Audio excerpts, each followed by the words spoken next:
loved about our fast and wide clinic, no one got up there and talked about their stats for 20 minutes because what a waste. And good morning, Kevin. So I don't want to do that with this either, but here is our general philosophy of practice. And I think it's worth just saying, but we're going to teach. So I think there's three speeds. There's zero speed where you're really teaching it on a whiteboard or maybe you're doing a walkthrough, but we're going to slow down. And then we have where we're doing it against scouts. And then we have game speed. We're going to go fast.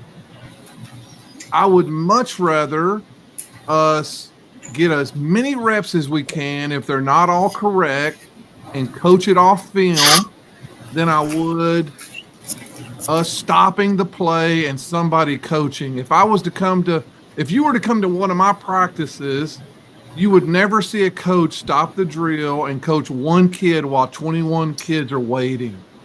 We're going to get them out of the drill and we're going to keep going. We're just going to rep it. So I always told my coaches, if something bad happens, I want you to fix it, but I want you to pull him off to the side and sub him, and you can coach him, but we're going to keep going.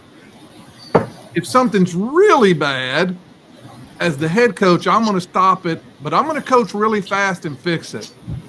I believe in short phrases. I don't believe in dissertations. Say what you can say as fast as you can so you can keep getting reps. The team with the most intense reps wins practice.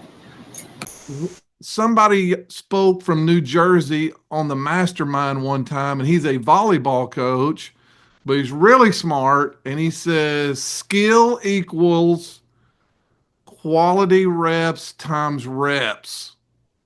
Now think about that. I wished I had that on paper where y'all could see it, but skill equals S equals QR times R. S equals QR times R. That's what I always say this when NFL teams don't play in the preseason. Like, I know they're smarter than me, but those are quality reps. Skill equals quality reps times reps. So it's really a lot like our offensive philosophy. When in doubt, get more reps. Coach off film. I know everyone doesn't have maybe, I don't know. Well, I don't want to make excuses. Everybody ought to be able to go to a pawn shop and buy a $300 drone and film practice. And if you don't want to spend 15 minutes watching practice, then you're not going to be as good as you could be. And I'm just saying 15 minutes for throwing a number out there. It's really longer than that, but you got to watch practice. If you don't want to meet with your team after practice, I totally get that. But make a cut up and have an O-line sports you and put the cut up in there and coach off of it. But don't stop a drill. Now, at a small school, we have to make sure that they're getting rest. So here is my philosophy, and Jacob put this in Sports U today, and I commented on it. But I think practice is like this. We're at the corner of the ring, and we're in our corner, and we're coaching. So Kevin's got his O-lineman, and I expect them to be working pretty hard. But I still expect to see Kevin coaching, and he would be, and he'd be talking to them. And after a little bit of that, we're going to go to the middle of the ring and the D. That's why, like it in our practice field, I don't want the D line in one end zone and the O line in another end zone because we can't meet together. It's too far. So we're gonna find ways where we're a little bit closer. Usually put the D line around the 50, and the O line needed a sled and things like that. Whatever. But we're going to come in the middle of the ring and we're going to get after it. Dirt's going to fly, glass is going to break, and babies are going to cry. And after we do a little of that one-on-one or big boy hole or something, we're going to go back to our corner and we're going to let them rest and we're going to coach. And I think the smaller the school you're at, maybe the more they're in the corner, but you have to have a tempo of middle of the ring, good on good. You have to have skill equals quality reps times reps. You have to, if you're just going against scouts, unless it's Wednesday, if you're just going against scouts, you're not getting quality reps. Remember being at a really small school, Lone Oak, Texas, and we had one kid who signed with Louisiana Monroe, and he was a lineman. And the only way he could ever get any quality reps was one on one or maybe half line or something. But I had to, our two best, them, everybody went both ways. And I believe in this. You put your two best on the left side. I'm off track here, but most people's best players, most people are right handed. So their best DN is on your right. So I'm going to put my two best on the left. And the only way this kid, his name was Daniel, the only way Daniel got any good was if he went against Justin. Well, Justin was a left guard, so I had to find ways for Daniel and Justin to go together. So you got to find ways for them to go against each other. We're going to compete. We drills, whatever. I've already said that. Okay, so this is our two-way practice. I've got to put on my glasses, or I won't be able to see this. Anybody have a question about what I just went over? Or thoughts or improvements? Kevin, what was so Kevin, everybody knows Kevin, but engineer, private sector, but coach with me in 2023 after right not the last time you'd been at practice, Kevin, had been how many years ago? It was quite a while. It was quite a 20, while. right? Yeah. 20 something. So what Yeah. was your biggest impression? Now remember, y'all, I started at Greenville 4 days before fall camp, so they had no clue. We literally installed the offense. In Midnight Madness, I introduced choice to them, basically. What was your first impression, Kevin, of practice? We're moving and grooving fast and furious. Yeah. And there's so many moving parts that a lot of people don't like this. But there's so many moving parts. And Jacob, you asked me to do this, so I'm gonna shut up and make this a dialogue. Don't get me wrong, but the kids in Greenville, I loved them. I am so glad God gave me that time. But my first team meeting ever, someone farted out loud. They were not disciplined. The head coach tomorrow, y'all, I'm speaking to all the Houston ISD coaches about we got to be the voice in their head, and they weren't spoken to before practice or after practice or even after games. So they played a lot. Like they wanted to in practice, they wanted to clown each other.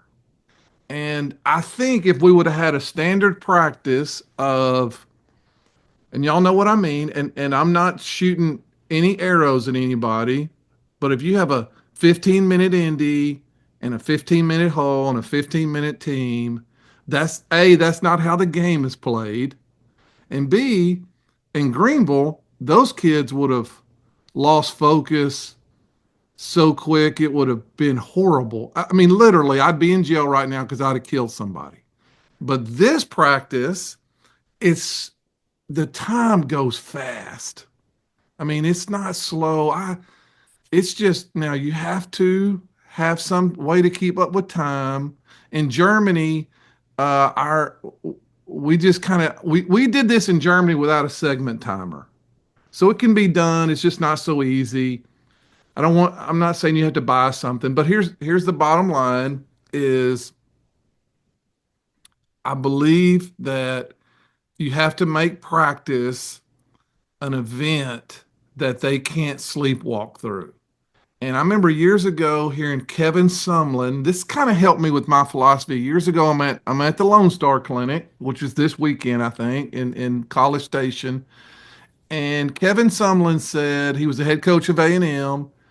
He said, even at our level, players will gradually get into practice, and they'll sleepwalk as long as you let them. So early on, we're going to have a session where it's good on good, so they have to get their urine hot. And I thought, man, that is a great idea. So anything in yellow, y'all, is good on good. And I feel like I'm the most blessed man ever that I got four people listening to me right now because I am passionate about this. I believe you should start, and let me see if I can fix this. No, it won't let me edit this. This is period. Well, it might. Y'all, the first period up there is period two. Let me see if I can. Uh, Other way.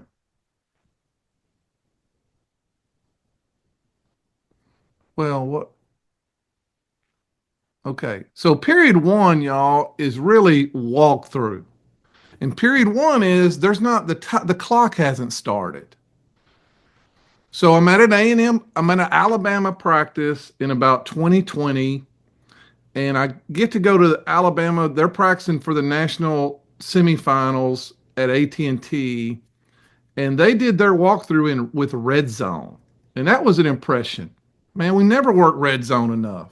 We're not warmed up, so they started their walkthrough at the 15 going in and went to the one, and then they flipped it and they came back out, which is still, I think, great too, of just your quarterback standing in the end zone, even if it's a walkthrough.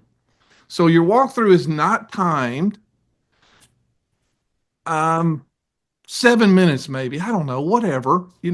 If you're after school, who cares? We were before school, so I was having to keep up with it. But period two is county fair, and that is kicking stations. And again, I'll quit saying what I'm a huge believer in, but I think people put their punt returners out there on Friday night and they catch about 10 punts a week. I mean, I've been at programs as an assistant where we did that.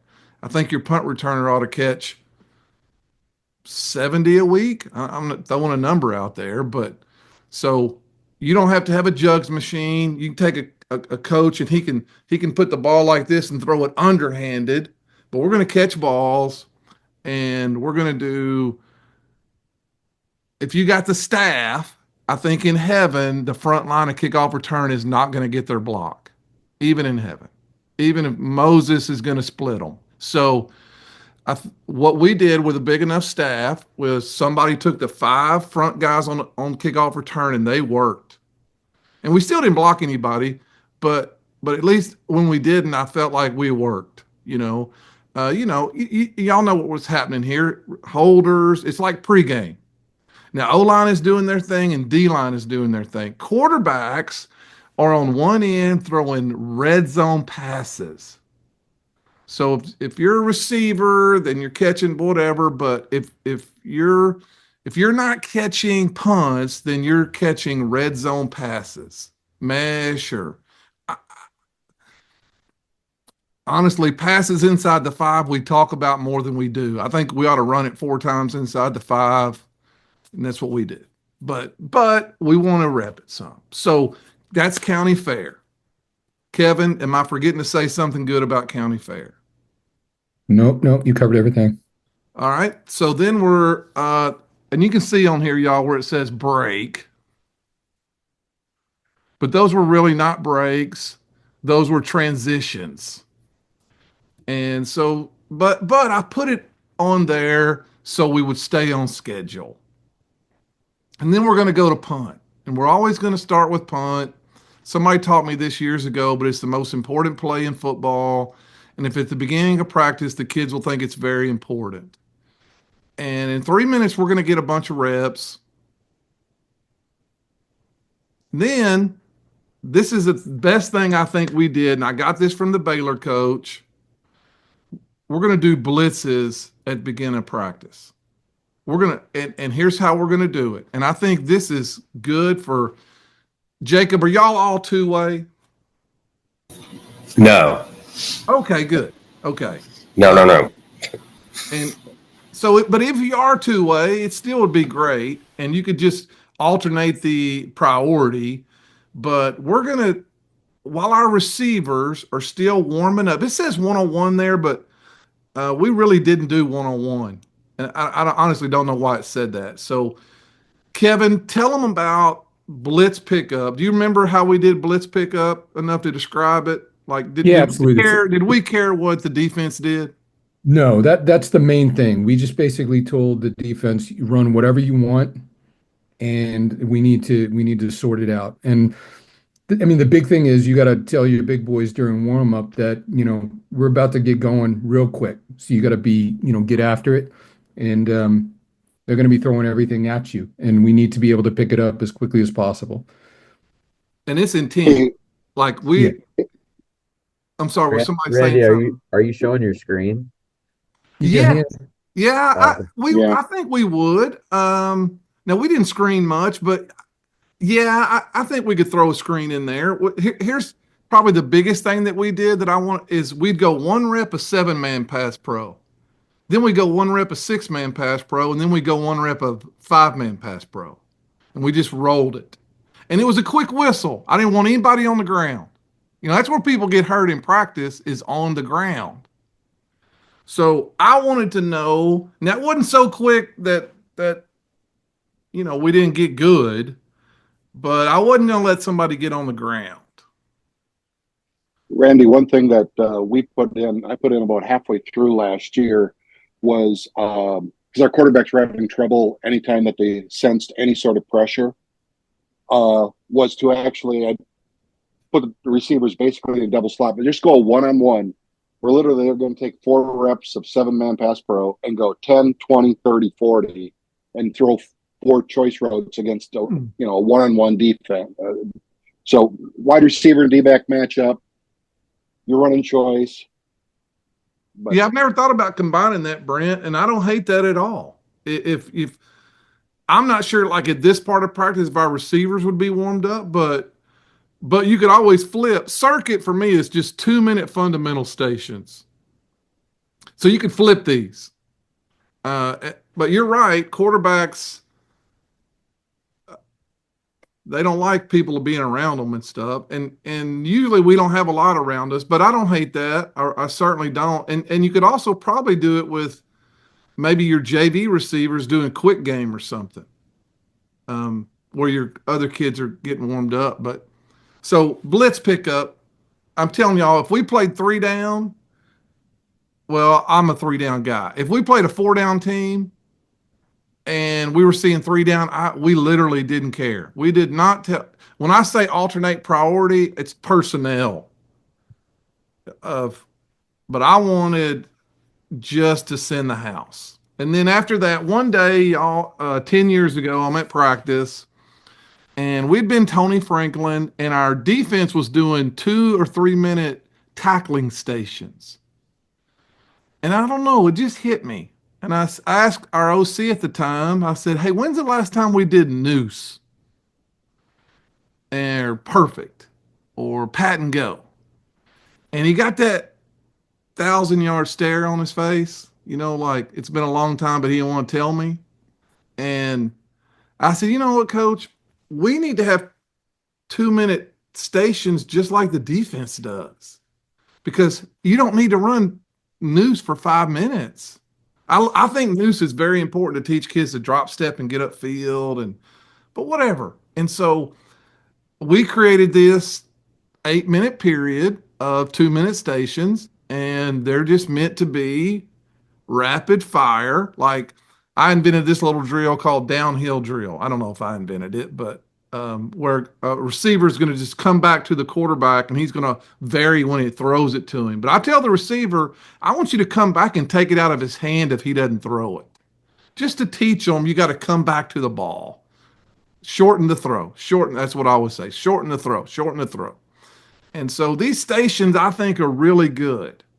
It just forces you as a coach to think about like O linemen. I coached O line in Germany. And so my 4 stations were footwork, um, boards, but we probably went more than 2 minutes on boards. But do you remember, Kevin?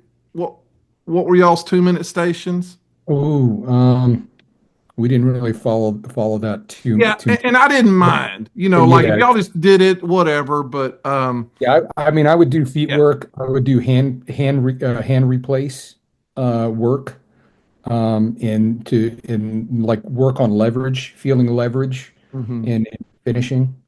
Yeah. Um, And I don't really know those, I think for receivers though, it's really big. Like yeah, you can do blocking in our offense. The only time we really block is for screens, and you can do a cross block for 2 minutes, or you could make them 3 3-minute stations if you felt like that's not enough time or whatever. But um, then we go to Indy. Y'all, I feel like this is probably I don't want to bore you at all of what's important here. I will say this before I forget. Here's something we started doing that was big. Have y'all ever said, I need a scout team and there's not been 11 guys? Like if we had a nickel, which Every single practice. if we could combine our nickels, we could buy an island in the Caribbean. Every, guys, I need 11. And so here's how we solved that was our starting JV defense had red jerseys or a different color jersey. Even if you're a small school, I think you have a starting JV defense. So they had on red jerseys. So here was our jerseys. Varsity O was white, whatever. Varsity D was blue. And we had four different color jerseys at our practice. Actually, we had more than that because if you were a dog of the day, you got a different color jersey. It was cool. But if white, blue, red, and green. So now when you go to scouts, you say, I need a red defense. Oh my gosh. Like it's heaven, you yeah, know. they can't hide. Yeah. And when you're on if and I know JV, they play both ways. I haven't been at a one time I've been at a school where they didn't need to play both ways. But who cares? Who cares whenever if you got red and green on whatever, but having 11 people, this could be the best part of your being on this session is if you'll use the four color jerseys because it's a good thing.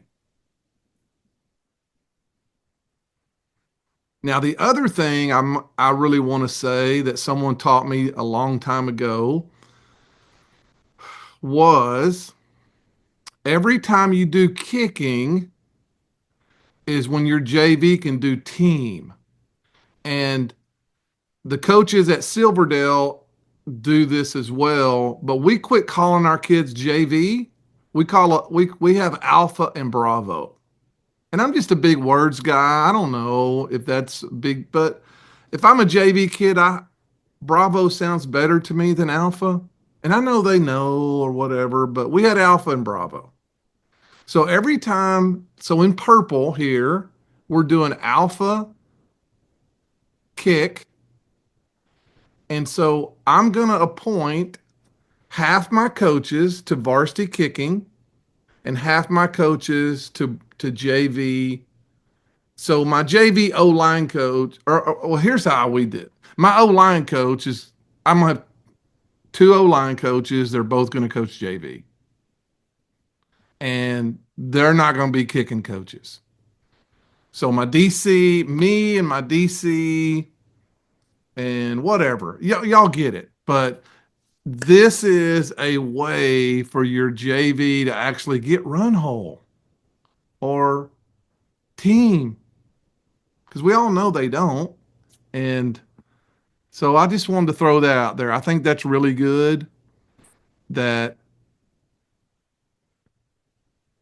your O line can kind of, I don't know if rest is the right word, but if you have two O line coaches, one of them can be doing JV and the other one can be stealing another O line Indy. Yeah, So Kevin in Greenville, you were the JV O line coach, yeah. and I mean, y'all probably got JV probably got more reps than when you were in high school, right? Oh, yeah, absolutely, absolutely. What I'd also like to add is I think that's a great opportunity for some of the varsity guys to help coach the JV too.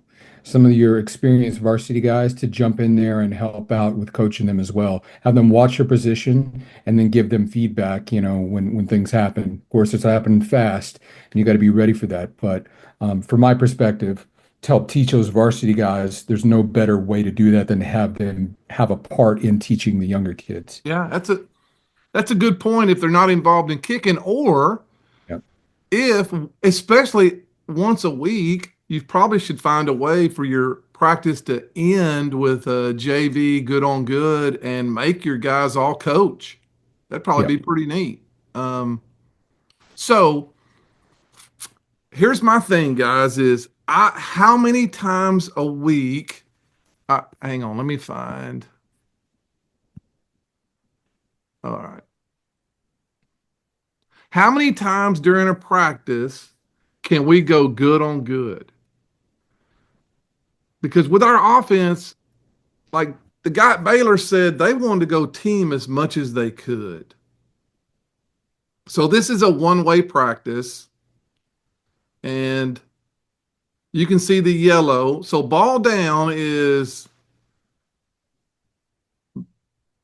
Eau Claire offense against Eau Claire defense. And we're going to find our best on best. Now, if you're a two-way team, then one of these is green and one's red. But you can see where I got a JV ball down in here to give our guys a little bit of rest. And it's 2 minutes. So you got to have your head on a swivel, but we're going to get 4 reps in 2 minutes, at least four. And it's better than nothing. And they can't go to sleep. They can't be playing grab butt, all the things, my dad used to tell me I was doing. So, And this is, Coach, is this where you also incorporate situations into these ball downs as well? oh yeah, yeah, good point. Third downs, whatever. I think this is really interesting. I really like it. I hope I can explain it right. But my first head job was in Paducah, Texas, and that's close to Coach McWilliams out in Big Spring. But we had 25 kids, period, playing football. Cannon, I don't think I've ever told you this story, but it's awesome. Yeah, we had 3 JV games. I was there 2 years. In my second year, we had 3 JV games. We had an 11-man game, an 8-man game, and a 6-man game. And because I realized if they didn't have a game, they weren't coming to practice on Monday or Tuesday. And so we just wanted them on the field. So here's how I figured this out in Paducah. When I went offensive run hole, I could do defensive pass skeleton at the same time, even with 25 players. Offensive run hole, defensive pass skeleton. And so we do that. And so right here in the middle here where it says big, I just call it big boy hole. And I don't know if hole's a universal term. Seemed like but basically I call it big boy hole because we're going to throw some pass plays in there. So it's not going to be all run plays. It's 75% run, but we're going to throw a pass pro in there every now and then, keep the defense honest. And we're going to huddle on this. We're going to huddle 3 yards from the ball where maybe the defense doesn't hear the play. Or I will stand behind the defense and I'll signal the play. And that's really probably better. But whatever, it depends on how many kids you have. But I think this is a really good thing for you to maximize your practice time. The biggest key to practice to me is not letting kids stand around and daydream. And if this practice they want, I know everyone, you might have to, tweak some things. But then period, and I'm sorry, y'all, these numbers, but period 24, we're doing 3-minute turnover station. And that's really to, and while we're doing that, y'all, is JV hole. So it doesn't say that on there. But between the green and red ones, we're doing a turnover station and the big kids are resting. Because when we do big boy hole, I want the best D line over there for the first 6 minutes. Now, y'all, that's a crap ton of plays in 6 minutes. I don't think the starting D line ought to be over there for 15 plays, but I want them over there for 7, whatever your depth is. But we got to rest. So when we go big boy hole on period 25, and y'all please stop me if you have a question because this is second nature to me. But in big boy hole, I want my starting O lineman to give them a look, but I don't want to kill them. So we're going to do 2 huddles in big boy. Anytime we're going against the defense, we're going to have a green huddle starting JV, and we're going to have our offensive huddle. Now we're running 2 huddles at them, but when I'm not killing my offense and my JV's getting good reps. Now, here's how you got to do it, I think. If you want your JV to get any kind of look at all, did I say JV? If you want your starting defense to get any kind of look at all, my JV would do more pass plays. Because my JV they're not going to run block anybody on the varsity. I mean, if they are, then we got to look for a job. Call Keith Allen, see if you can get on at Shriner. So my varsity offense would be more the run plays. Not so much y'all that everybody knew, but that was kind of that. Okay, so I'm gonna say this one again.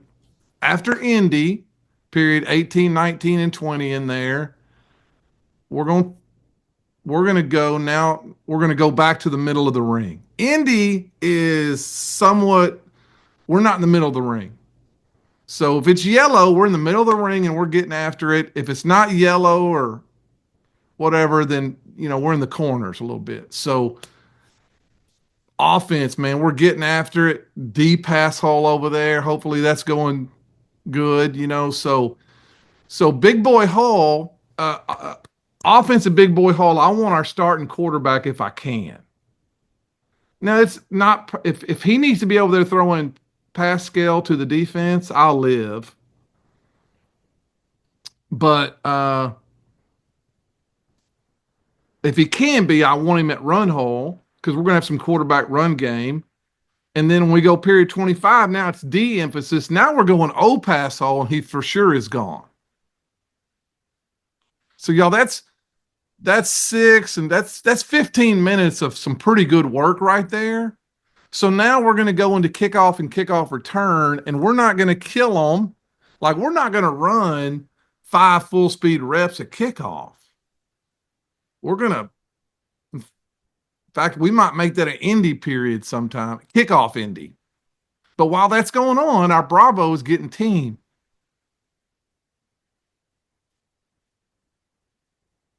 Okay. Yep. Read this. Bill Walsh said this one time. If it happens in a game and you're not practicing it, shame on you. Halftime happens at every game. And in Texas, believe it or not, it's 28 minutes, the worst. So if you want to really, really want to poke your eyes out, come to a Texas game and sit through halftime. 28 minutes. Both bands get 12 minutes. It's a deal. So you better practice halftime. And y'all all know about the middle 8 probably. Statistically, if you win the last 4 minutes of the first half, the first 4 minutes of the second half, it's big. So my teams weren't doing great after halftime. So what did I do? I called some of my buddies and started getting a system for halftime. But I thought to myself, well, if Bill Walsh says we ought to practice halftime, we probably should. I don't know if they did. But it gave us a rest. We talked about we went into our position groups. I asked the coaches to talk about what we were doing with mental performance and culture. And every now and then a coach would be coaching and I'd be like, hey, I'd have to remind them because the DB coach wants to talk about something that just happened. But here's the bottom line. If you want to be good at the middle 8, you got to practice the middle 8. So here's a period 31. We're going ball down, 4 minutes. It's intense. And then we're going to halftime. And then we're going to do 1 minute of high knees. And then we're going to do 1 rep on Monday of kickoff return and on Tuesday a kickoff, whatever. I honestly, but whatever. So ball down 4 minutes. There ought to be at least 10 plays ran. Halftime. High knees. Let's get our mind going back again. Just like game night. And then we're gonna do 1 rep at kickoff or 1 rep at kickoff return. And then guess what we're doing? Ball down again, but it can be offensive emphasis or defensive emphasis. You can see y'all halftime is not at the middle of the practice. I always tried to kind of move it up some. I just never could really make it happen where I felt good about it.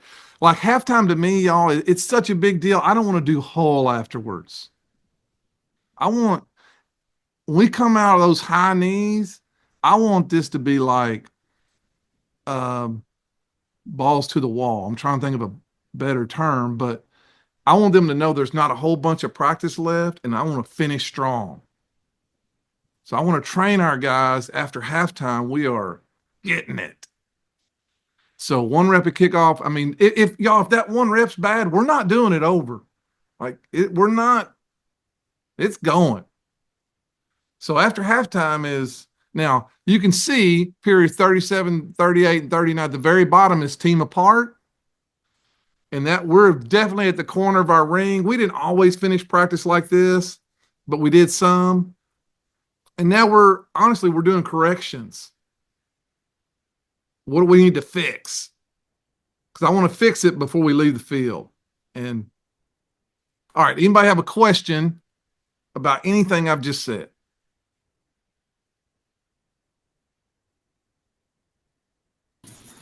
Going back to the first template. Yes, sir. Let me get to it. There it was.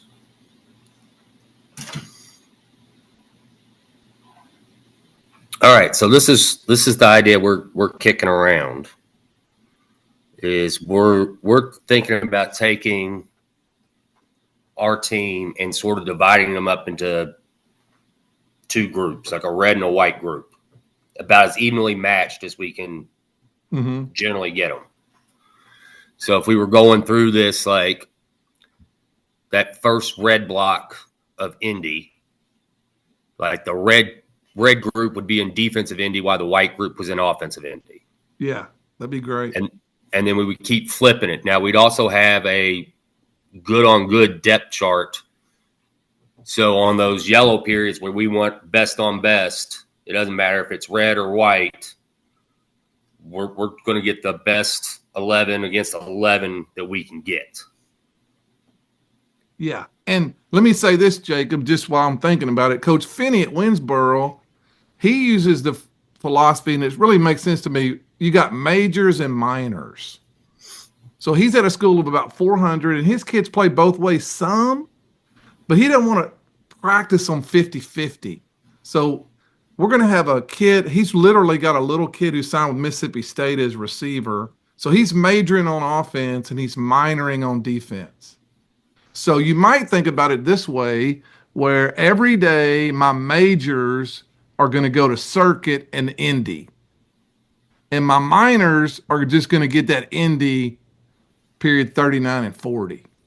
I think that is pretty cool. You know, a way to think about it is when at North Forney, if we had any two-way kid, if we could help it, he just did team. You know, I mean, if he was good enough. I'm sorry to interrupt you. Go ahead. No, that's I know at one point in time you used to have music, and you had the music translate to the blocks in the schedule. Is that right? Yeah. For the most part, we had our music hooked to a segment timer and stuff, you know, where it's somehow like it was an expensive thing. But every break, it would say like whatever that little move it song is. And it was kind of fun. So yeah, we would have our warm up had certain songs, and In Greenville, it wasn't that way. You know, I had a speaker and a segment timer, and I chose the music though, um, where it was a certain beat and it was clean. And but yeah, I love it if you can program your music to the segment timer. But it's so expensive, it's probably not worth it. But I yeah, I also have would like we would do loud crowd noise and stuff like that on ball downs sometimes, things like that. So I was in Greenville last week and our last weekend, and one of the kids talked about how one, he said that Coach Jackson definitely made things fun, enjoyed it. But he said he remembered that one practice where Coach Jackson played nothing but the chainsaw music over and over and over, or just the chainsaw going in the I back. remember that, but I don't remember why I did it. But yeah, I found a loop that just had a chainsaw. But isn't that funny though, Kevin, how I would have never remembered that, but kids do. Yeah, Trenton was telling me about that. He was like, "Man, I remember Coach did that." But yeah, I mean, those little things are what sticks out. He said he got popped by Parker one time, Khalil, and Khalil jumped up and was like, "Chainsaw!" So that became Yeah, but it those things matters. in kids are. Yeah. I'm big on music too, and I love the idea of programming music to certain segments, and stuff like that. Coach never gave me that leeway in 23, but I think that's a great I idea. don't know how you would unless y'all Yeah, ain't want to say that. I'm embarrassed to say this, but we bought something from Coach Com that was $27,000 to do that. You know, like, and they let me finance it over 3 years, and it wasn't just so we could program those songs. I mean, it was, but I think unless you have something like that, I don't know how you would. yeah, it would be tough. How does the two-way practice change for No Sweat Wednesdays? I don't know if I have that, but here's the thing about No Sweat Wednesdays is you would take out your yellow periods except for circuit, and I don't know why circuit's in yellow here. I guess because it's going on at the same time, but you would take out anything that was any competitive at all. Let's look at it down here. Um, so I think like this is 75 minutes. If I was a two-way practice, I'd probably have to go at least 80 and figure it out, and maybe like halftime's 9 or 10 minutes here. So I would want, here's what I know I would want. There's three team aparts here. I'd want to go 2 and 2 on team apart. So I'd want to add a team apart and probably cut out a little bit.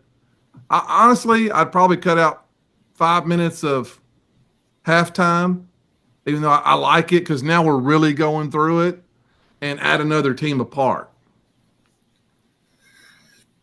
I Now, think I think I think it's a good idea to add some time to Indy if you can too for one-on-one instruction since it's, yeah, if you make it a mental too. well, circuit is in here. So you could take out circuit. So here's my two things, Jacob. If you have a major and a minor, the majors are doing Indy, circuit and Indy, and that is that's 10 minutes. I mean, I know that's not great, but no sweat is really sort of for team polish. Now, Kevin makes a good point, some one-on-one coaching and all that, but that stuff you really ought to be able to do off the field. And so you could either do this if you're major and minor, I'm keeping it like this, or if you're true 50-50, you take the circuit out and you have two indies right here. Now, for transition, you have Indy and team apart and then Indy and team apart. I think you got to be smart about that. You can waste a lot of time jogging kids around.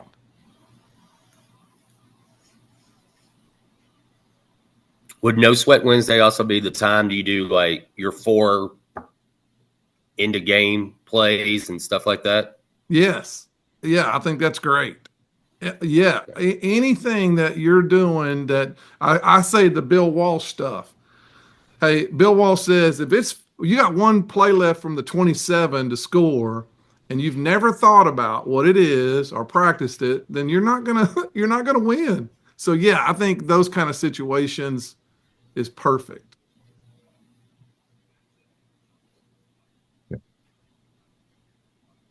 But mental Wednesday, we practiced in the mornings. So that helped a lot. I think if you're in the afternoon and it's early in the season and it's 95 degrees, it's a little tougher, but you're going to sweat. I think you got to still, but the key for me wasn't, it just, we weren't going to run them to death and we weren't going to compete. But I think you still have to throw choice full speed some. Now, you probably could get away with it. A new school guy, like, probably wouldn't bother him a bit. But for me, I still wanted to. Anybody else got a question about anything on practice? I think it's been good. Let me say this too, real quick. I think you got to find a time to meet with them after somehow. If they don't get any feedback from practice, then I think it hurts them. So in Greenville, I was kind of just stopping by. At North Forney, we graded practice and we had loaf circles. And I told the coaches, I want you to grade about 12 plays. Just pick out some plays. I don't want you to spend a bunch of time, but I want you to post it, how many loafs your unit had, and we're going to punish for it. But we're going to celebrate the dogs of the day. So offense wore white. Now, this is a lot of trouble, but winning is a lot of trouble. So 12 plays. We're going to have who's the best lineman on Tuesday? Well, he's going to wear a gray jersey on Wednesday. Who is the best receiver? So we had a receiver in a gray and a lineman in a gray. Running backs and quarterbacks and kickers were in a group. Don't ask me about the kicker thing, but every now and then we gave him a gray jersey. And so the defense was blue, but the D lineman dog of the day wore a black jersey. So it didn't really mess anything up. And the kids competed, y'all. Like, they competed. And we announced we have a breakfast every Friday morning, and where we invited people from the community, and we would announce the winners of the dogs of the week. So if Kevin won lineman on Monday and Brent won lineman on Tuesday, we were going to figure out Thursday. We didn't grade anything on Wednesday. On Thursday, it was 75 minutes again, but we were getting after it. We would, honestly, I don't know if they really graded that or not, because JV game and all, but we're going to figure out a lineman of the week.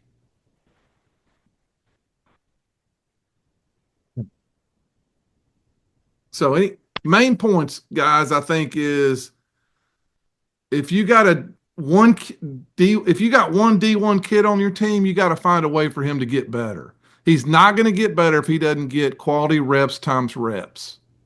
So if he's a corner and a receiver, somehow you got to find a way to match him up. Now that's not real hard, but your best lineman's got to go against your second best lineman somehow.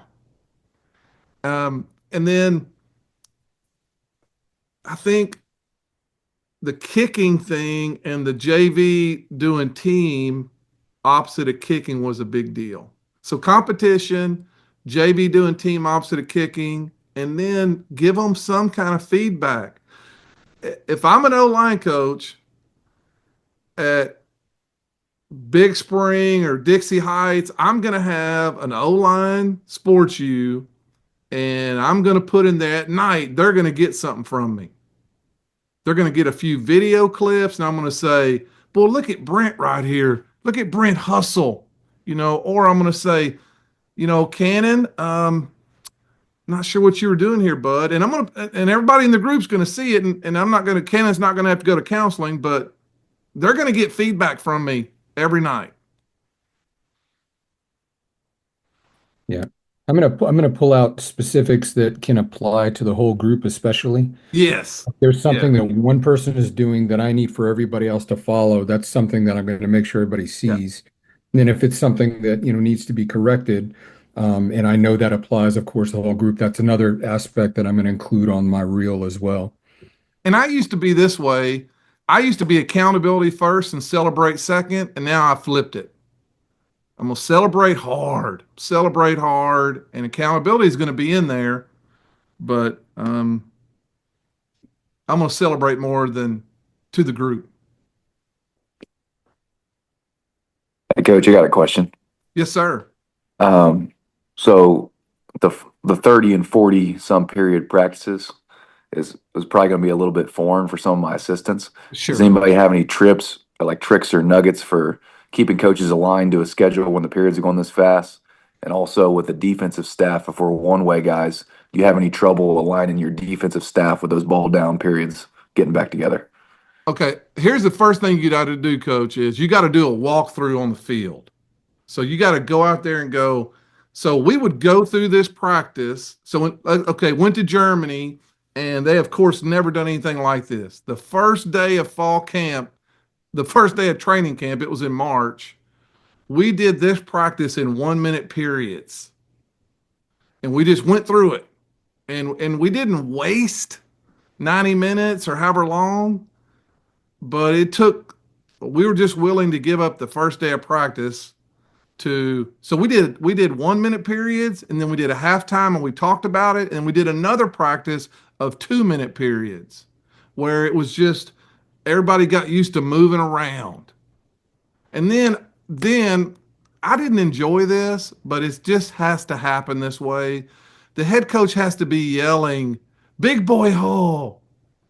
I mean, I just yelled a lot of transition stuff because I didn't coach a position, and I was just always going, ball down, let's go. Or, kick off, red, green, you're over here, kick off, you're over here. And even week 8, I'm still yelling the same stuff because, and another key is you can't change it too much.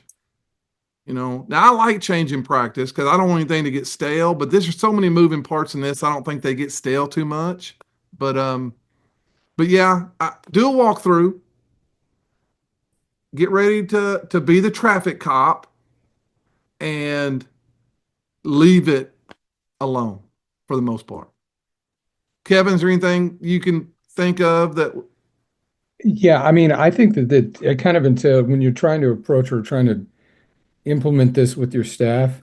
This is all a part of the culture that you're trying to build also. So incorporating that in. If we want to play fast and move fast and get fast, then I need my coaches to play fast and move fast and get fast.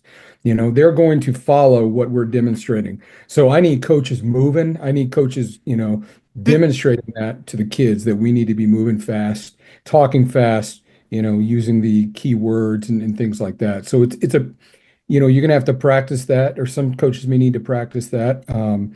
But it's going to be ingrained in your culture that you're Well, kind of and it was a moving. 180-degree turn from Greenville. So again, the school that I took over 4 days for fall camp, I inherited the whole staff. Kevin, I would be willing to bet they practiced pretty slow before we got there. I know for a fact they did. Yeah. And so here's the thing, coach, is we just did it Yeah. and they figured it out.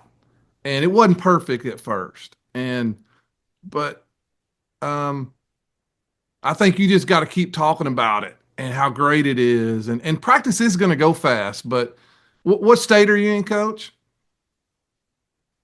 I'm in Ohio. Okay. Do y'all get a chance to do any walkthrough stuff? Like, do you get your team before Yeah, fall? yeah, we do. We got 10 days between May and August. Okay, good. Well, I would. I hate to say it, coach, but honestly, I'd go to the gym one morning and that'd be my little mini practice field. And before school, we'd walk through this or after school. I wouldn't take it. If I got 10 days, I wouldn't waste one of them walking through this, but I'd figure out a way for us to walk through it without God, shaking his finger at me one day in heaven. Thanks, fellas. Yes, sir.